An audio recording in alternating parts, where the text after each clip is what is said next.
So this is the fourth and final podcast. If you've listened to the others, you would have heard that the first one was Arne Slot, Guardiola, Yamal, and this World Cup one, all done one after another. Today is Wednesday, the 10th of June. All four podcasts will be uploaded today and tomorrow, hopefully before the World Cup starts. Like I said, World Cup starting tomorrow. Everyone's looking forward to it, hopefully. 48 teams, 16 host cities, 3 countries, America, Canada, Mexico. I think this World Cup is going to be an interesting one on a lot of levels. Politically, you've got Iran in there as well. I think that just the other day, the Somalian referee was denied entry to the US. Fans, I think saw some Scotland fans on TV, visa problems, etc. Ticket prices, there have been complaints about that. It's going to be a very interesting World Cup. Very interesting. I think maybe like most World Cups, there's always some sort of like issues, but yeah, let's wait and see what happens. We'll find out starting from tomorrow. So on the pitch and off the pitches, I think there's some rule changes as well. I think there's going to be water breaks, maybe 2 water breaks a match. Obviously that's perfect for America with the advertisement. The weather, the storms, how will it benefit teams? How will it be a detriment to teams? Is it going to favour teams that like more possession?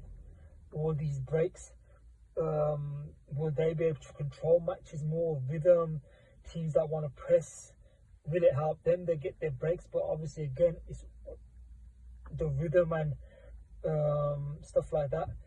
Will the water breaks have the tactical managers? Will the managers have more influence on games and teams? The World Cup final, I think there's going to be a halftime show as well. So the halftime show, the halftime is going to be like, I think at least 25 minutes. So how will the players adjust to all these things as well? It's like I said, it's going to be very interesting to see. 25 minutes, half an hour, halftime.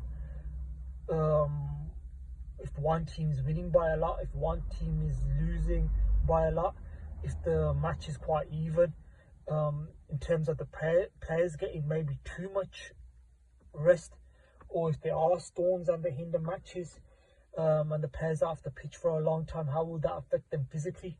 So there's going to be a lot of things going on all over the place, and maybe it's not going to be the team who are technically, well, kind of technically, but who's mentally more prepared to deal with disruptions or things that they're not used to.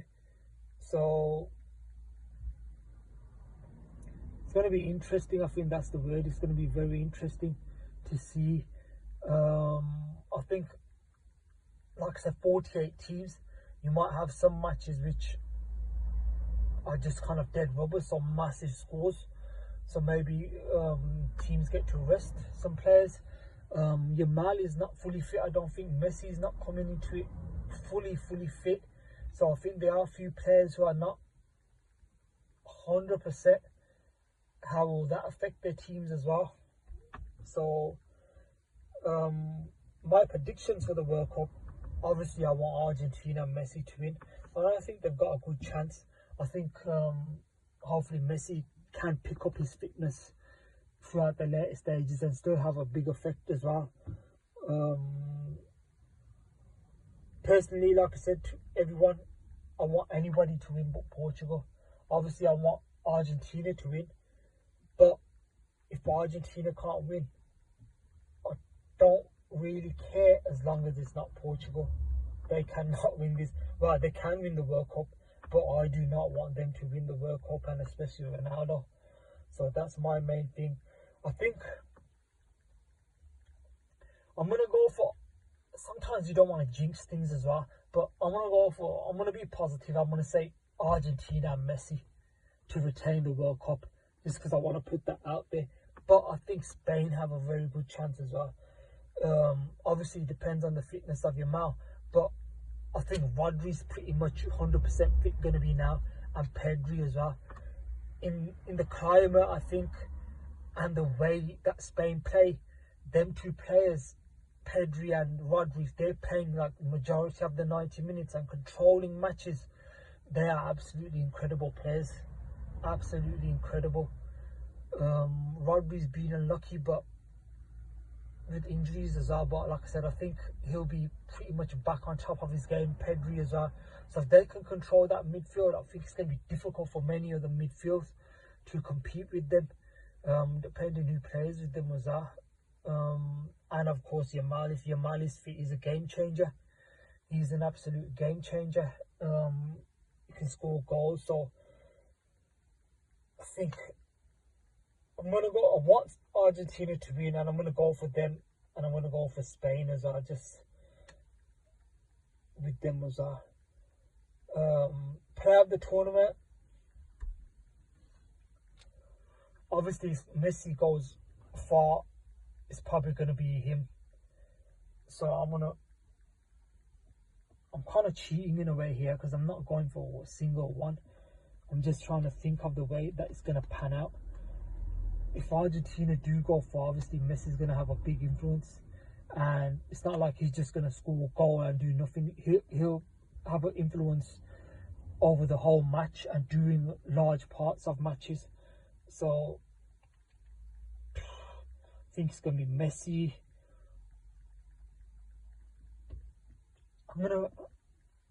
I'm gonna say 4 players.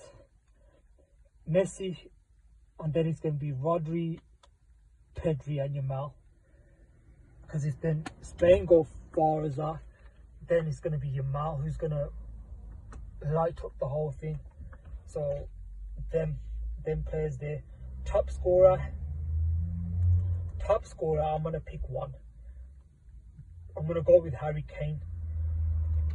I would say Mbappe as well, but I think France have like Dembele and Olise as well, threats from other players that can score goals.